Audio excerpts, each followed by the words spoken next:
Good morning, everybody. Welcome to Working Horses with Jim. We are in the horse barn this morning, and Brenda is here with me, and she is doing some brushing on Earl, and I'll have her talk about that in a minute. He is a dirty mess. But anyways, before I get started, I want to thank you guys for all the comments you have made on the last video on your thoughts on my channel here, I guess we could say. And I really appreciate all the many comments and the words of encouragement, even as you talked about your thoughts on this this channel. So, but anyways, today we've got an interesting day. If we can get going fast and get done before it rains, we'll explain it more as we get going. But I'm going to set the camera up and let Brenda talk even a little bit as she's brushing Earl, and I'm going to harness up Baron. Hi, everybody. Well, I had a great week down seeing our new grandson, Alistair, and the family. It was just a real blessing to me. I'm glad to be home, though. I miss everybody when I'm gone. And so nice to be back with the horses. Earl is a dirty mess this morning. So I really like to use this scraper, especially in the spring, but whenever they're really dirty. And it just helps get the top layer off, because he also has so much hair right now coming off. Earl, as you can see, is very gentle and sweet, but a lot of times I'd say he's the most nonchalant horse we have. He just, well, him and Duke. Oops, that's my timer to shut the water off for the cows. What would I do without my timer? Did you shut it off already? No. Okay. Jim's going to do that for me. Thank you, Jim. And so personality-wise, Earl is really interesting. I always call him the biggest slob in the barn. He doesn't care about whatever, but he's taking over Ken's position as a gas master, and he doesn't care about that. He lets it fly whenever. I mean, all horses do, but he just seems to be so. He doesn't care about it. He's also, he's always dirty. He just doesn't seem to have the capacity to stay clean. That's just the way he is. But there's something that's very lovable about Earl. It seems like, though, when he's hooked up, he is just so all business. He gets very serious, and Jim seems to really like his attitude, and he just seems to do very well when he's working. I like the way he sticks his neck out when he's pulling. Reminds me of a good pulling horse. Jim says that's because of the way he puts a check rein on him to keep because he has a bad habit of biting his neck yoke all the time, and that helps with that. But anyways, I like the way he pulls. He just plows forward. It reminds me of Pigpen right now.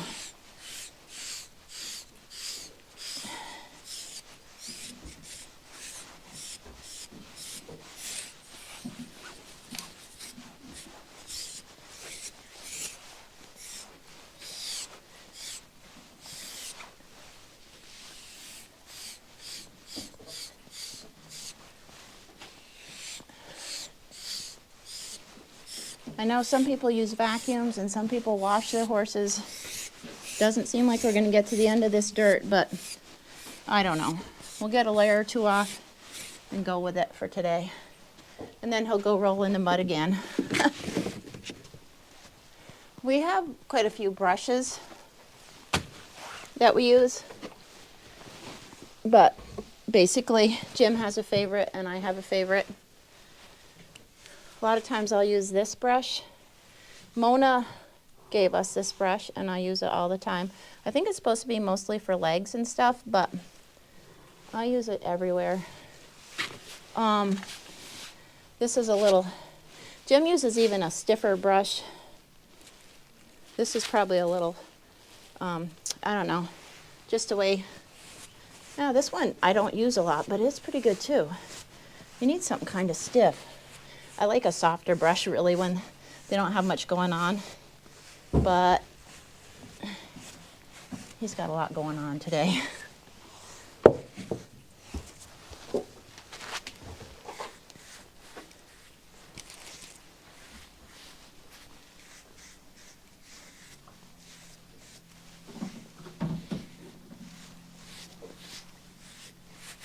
If you're new to the channel, we do this before and after we work the horses, and we do it to help get rid of any dirt that could go under the collar, under their harness, rub and cause an issue.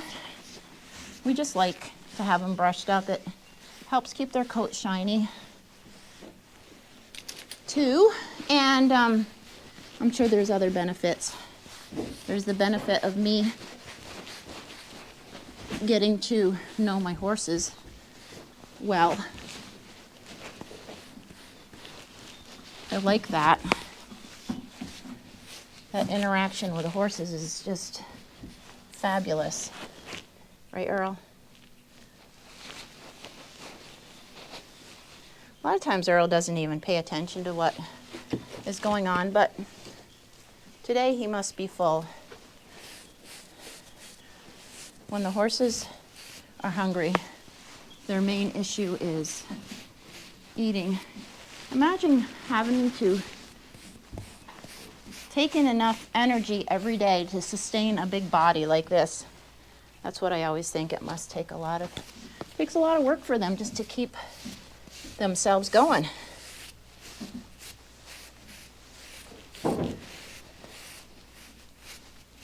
This is not perfect brushing, but it'd be impossible to get it everything today. And we're on a, Earl, stop chewing that. We're on a time limit because it's going to rain and Jim wants to get this job done before it rains. Some horses like their heads brushed. Duke does. Depends on the brush too.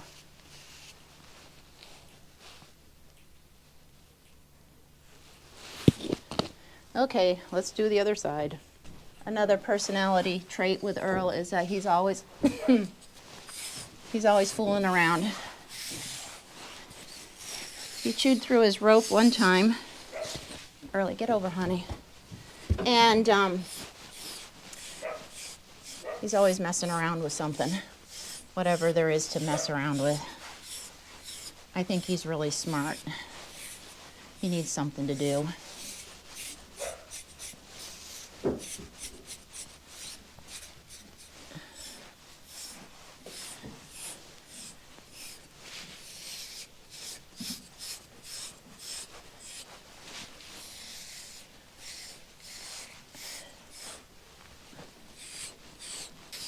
Skip, get out of here.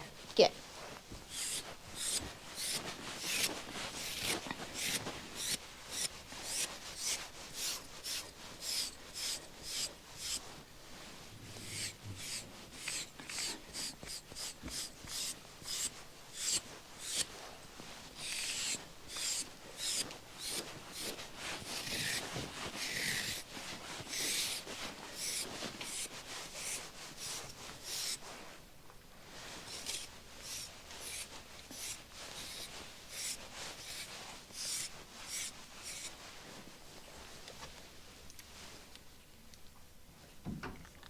You might have a hard time chewing through that, but I don't know.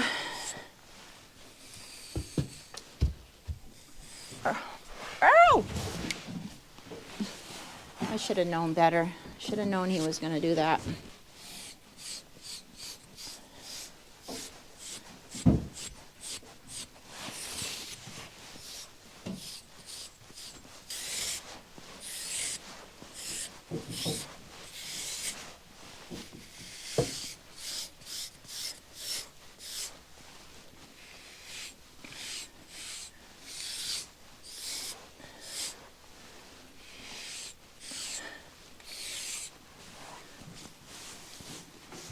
I've got this problem with giving all our animals nicknames.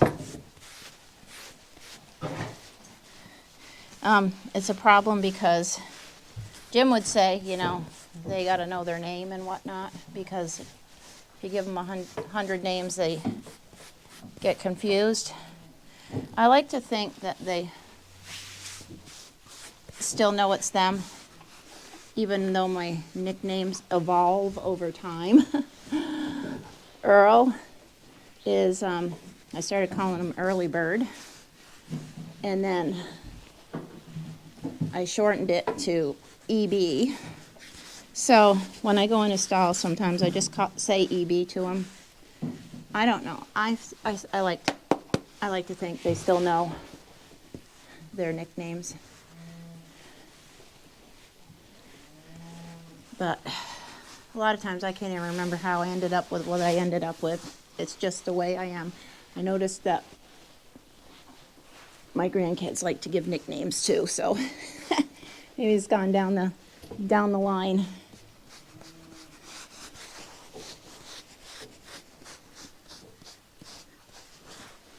Well, there's one layer off. I know Jim wants to get going, so I'll give his tail a little brush and tell Jim that we can get going.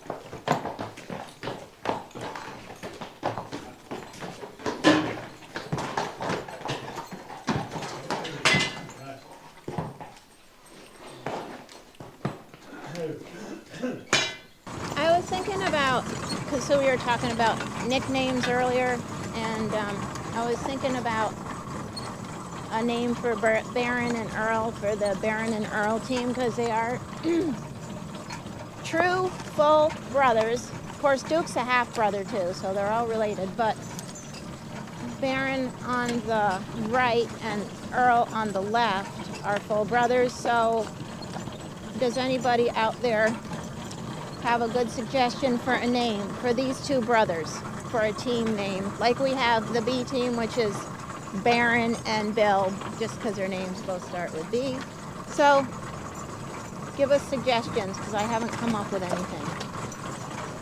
So what we're doing today is dealing with a problem that I didn't expect I would have.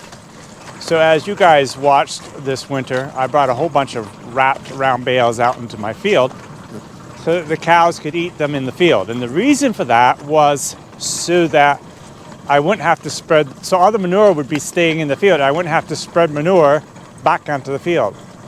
Well, it kind of backfired on me a little bit. The bales that I brought out, as you've seen in other videos, I kind of didn't totally get eaten down to nothing. So because of that, there's still a lot of leftover hay and straw in the fields. I say straw because a lot of it was oat hay, which is was cut maybe a little bit late, so it was kind of straw-y. And so now we have an issue of how we're going to deal with this, because there's no way I can plow through this hay. You guys that have plowed before know that it's just miserable when you're plowing and hit something like a big pile of hay.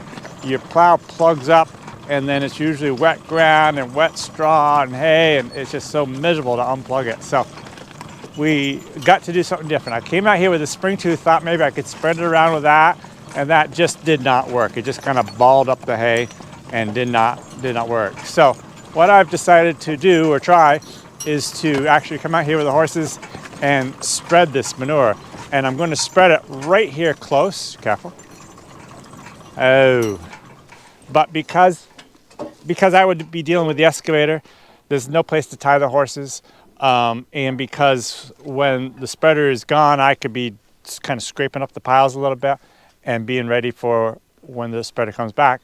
So I decided to see if Brenda would be willing and able to, I mean, I know she's able, so see if she can do the driving of the spreading. And we're not even going to take this spreader out of gear. We're just going to go nonstop, and I'll just have her go up through. And with all this long hay, I've got to be careful not to overload the spreader because it's not too heavy. It goes through the beaters kind of hard to get torn apart.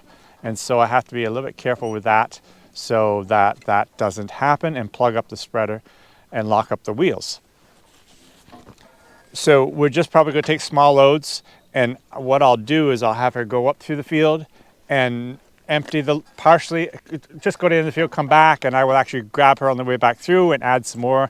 So we won't ever completely empty the spreader until we're all done for the morning. We've got rain coming here supposedly in the next hour, so we don't have a lot of time. But let's see what we can do and see how this works. I'm going to put this in gear right now. So you're always in gear. And I'm just going to load you right up.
slide over. Skip, we don't need you on here. We don't need you, and we don't want you on here. But, well, he's okay if he You sits won't stay down. there. That cuff's up.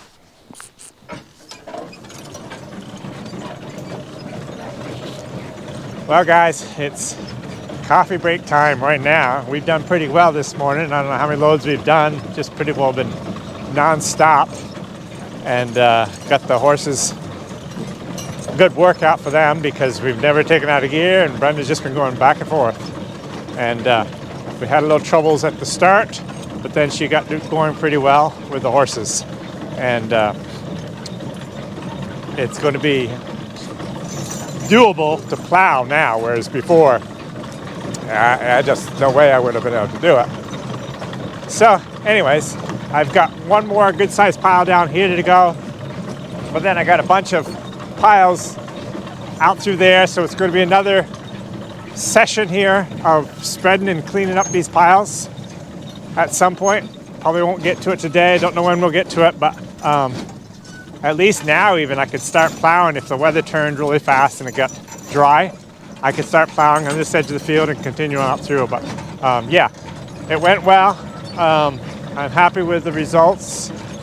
I still have plans for next year to do it a little bit differently. I would like to have a way to unroll the bales in the field, maybe. I don't know. We'll see. As you can see in the manure spreader, that top beater has been pretty well plugged the whole time. But the more I just run it with it basically empty, the more it will clear up.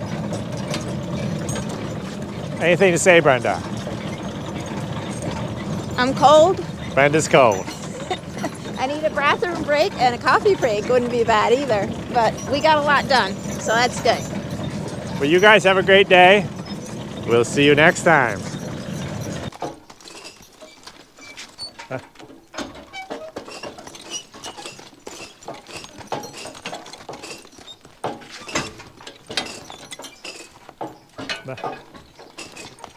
Yeah, man. Jeep.